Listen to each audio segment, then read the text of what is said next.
Hello friends, मेरा सत्ता की साझेदारी पार्ट 2 जो कि अब आपके सामने मैं रखने जा रहा हूँ वो कुछ इस प्रकार है। जैसे कि मैं पार्ट 1 में देखा था श्रीलंका और बेल्जियम की जो बात कर रहे थे, उसमें बात यहाँ तक रही कि अब जो श्रीलंका में हुआ वो काफ़ी भयानक होने वाला था। जैसे हमने उसमें 2 समुदायों के बारे में अध्ययन किया था जो भी श्रीलंका से थे, एक सहेली और दूसरे तमिल। तो तमिल लोगों ने कुछ इस प्रकार संघर्ष किया। तमिल लोगों ने संघर्ष जो किया, सबसे पहले उन्हें शिक्षा और रोजगार, जो शिक्षा और रोजगार थी वो मांगा। उसके बाद में तमिल को जैसे कि सहेली को राजभाषा का दर्जा दिया गया, उसी प्रकार से उन्होंने कहा कि हमारी जो तमिल भाषा है इस भाषा को भी राजभाषा या मातृभाषा का दर्जा दिया जाए। फिर तीसरा पॉइंट था क्षेत्रीय स्वायत्तता, जैसे कि उनके लिए हर जगह आदर सम्मान या नौकरी विश्वविद्यालयों में जो प्राथमिकता दी जानी थी, ऐसे ही उन्होंने यहाँ पर भी मांगा। मगर इस प्रस्ताव को जो सहेली समुदाय की जो सरकार बनी उसने ठुकरा दिया। जब ठुकरा दिया तो तमिलों ने सन 1980 में अपनी एक नई पार्टी या एक संगठन बनाया। 1980 के दशक में स्वतंत्र तमिल ईलम नाम की एक सरकार पार्टी का गठन किया, जिससे कि अब क्या हुआ, वहां पर इधर ईलम की सरकार बन गई, स्वतंत्र ईलम सरकार बन गई और उधर सहेली की पहले से थी। तो क्या होता है कि यहां पर एक ऐसा हुआ कि यहां पर गृह युद्ध हुआ, और ये गृह युद्ध सन 1980 से लेकर 2009 तक, यानी 2009 तक चलता रहा। वहीं बात करें हम बेल्जियम की, तो बेल्जियम की सरकार की जो समझदारी थी, उसने जो सूझबूझ की, उससे यह हुआ कि सबसे पहले बेल्जियम सरकार ने क्षेत्रीय अंतर था उसके लिए खत्म कर दिया, और सांस्कृतिक विविधता थी उसको भी समाप्त कर दिया। वहां पर क्या हुआ कि दोनों ही समुदाय जो थे, यानी हमने जब पार्ट 1 देखा था तो उसमें एक 54 और एक 40 हमने देखी थी। ये जो लोग थे ज्यादा समृद्ध थे और ये जो लोग थे निम्न स्तरीय थे। तो इन दोनों की जो दशा देखी उन्होंने, तो सबसे पहले उन्होंने ये काम किया कि क्षेत्रीय अंतर सांस्कृतिक विविधता को स्वीकार किया। किस क्षेत्रीय अंतर है, किसी में किसी के लिए किसी भी प्रकार का हस्तक्षेप नहीं किया जाएगा और ना ही कोई किसी प्रकार की विविधता होगी इसमें। दूसरी, जब बेल्जियम का संविधान बना तो 1990 तक उन्होंने 4 बार इसको संशोधित किया, हर तरह से उसको देखा, परखा, देश में लागू किया, उसके बाद में जो परिणाम आया उसको देखा उन्होंने। फिर जो वहां का कानून बना, उस कानून में सबसे इफेक्टिव जो बात रही वो ये थी कि जो सरकार बनी वो मिलजुल कर रहने वाले कानून बनाए गए। ये नहीं कि एक समुदाय के लोग वहां और एक समुदाय के लोग यहाँ, मिसअंडरस्टैंडिंग, टकराव और युद्ध। उन्होंने कुछ अपने मॉडल में 4 बातों के लिए कुछ इस तरह से पेश किया, सामने रखा, प्रेजेंटेशन दी, उसकी प्रस्तुतिकरण कुछ इस प्रकार से किया कि जैसे कि वो एक कल्पनाशील है। किसी भी देश की सरकार ने अभी तक ऐसा नहीं किया है। उन्होंने क्या किया ये जानेंगे हम।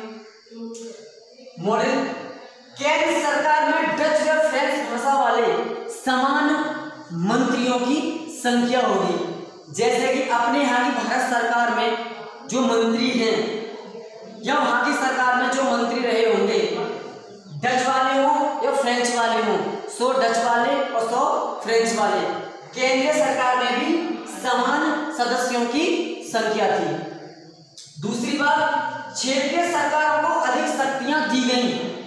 जो क्षेत्रीय सरकार होती है, हमारे यहाँ पर भी दो प्रकार की सरकार होती है, केंद्र सरकार और एक राज्य सरकार। केंद्र सरकार ने राज्य सरकार के लिए कुछ अलग ही शक्तियां दी, जैसे विकास, सेवा, न्याय, सुरक्षा, और जो पार्टी थी उनके लिए सबसे ज्यादा संभलने का काम करें, जिससे वो टकराव की स्थिति में न आए। ब्रुसेल्स की बात करें हम, जो बेल्जियम की राजधानी ब्रुसेल्स है, वहां पर हमने एक चीज देखी थी, जब वहां का जो रेशियो था वो 80 और 20 था। 80 में थे फ्रेंच वाले और 20 में थे डच वाले।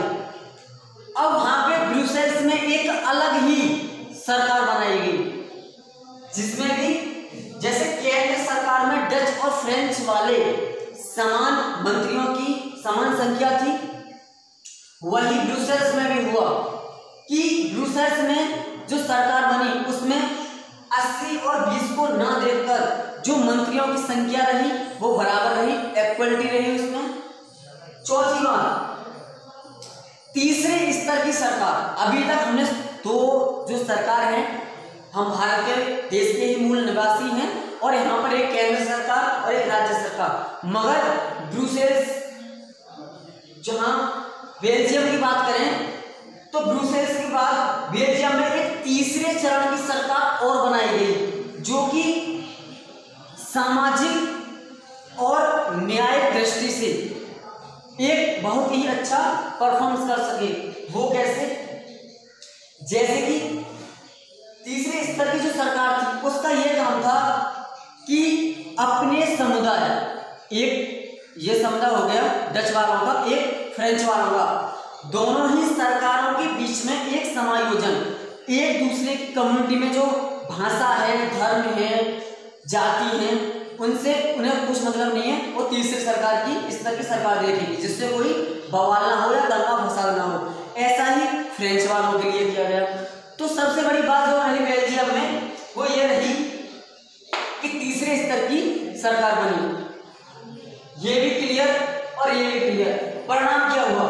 सरकार यहाँ की अच्छी रही, सत्ता की साझेदारी को इसी रूपरेखा में देखा गया।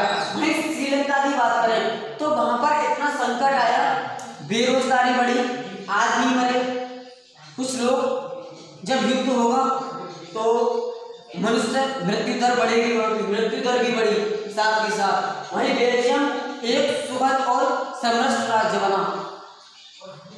अब बात करते हैं हम सत्ता में साझेदारी क्यों। ये मेरे मन में प्रश्न होता है, आपके में होता है कि सत्ता में साझेदारी क्यों। बेल्जियम जैसी सरकार चलाने के लिए हमें सत्ता में साझेदारी रखना बहुत अनिवार्य है।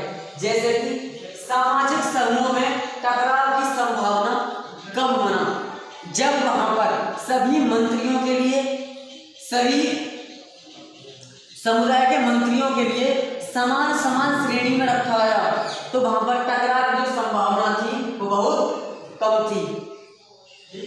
आगे देखते हैं, सत्ता की साझेदारी हमको कहीं तक ये सीख भी देती है कि जो सत्ता की साझेदारी है वास्तविक में वही लोकतंत्र की आत्मा है। डेमोक्रेटिक जो आत्मा है लोकतंत्र की वो यही है कि सत्ता की साझेदारी बहुत अनिवार्य है। जनता में शासन बांटना, भाई जब लोकतंत्र की आत्मा को हम सत्ता की साझेदारी मान चुके हैं तो जनता में शासन बंटना अनिवार्य होगा, चाहे वो केंद्र सरकार में हो या राज्य सरकार में हो या क्षेत्रीय सरकार में हो, ये जनता ही शासन जागरूक करेगी। इसी के साथ मैं लोकेश कुमार कश्यप आपसे एक बार फिर विदा लेता हूँ। मिलते हैं अगले पार्ट में। जय हिंद, जय भारत, वंदे मातरम।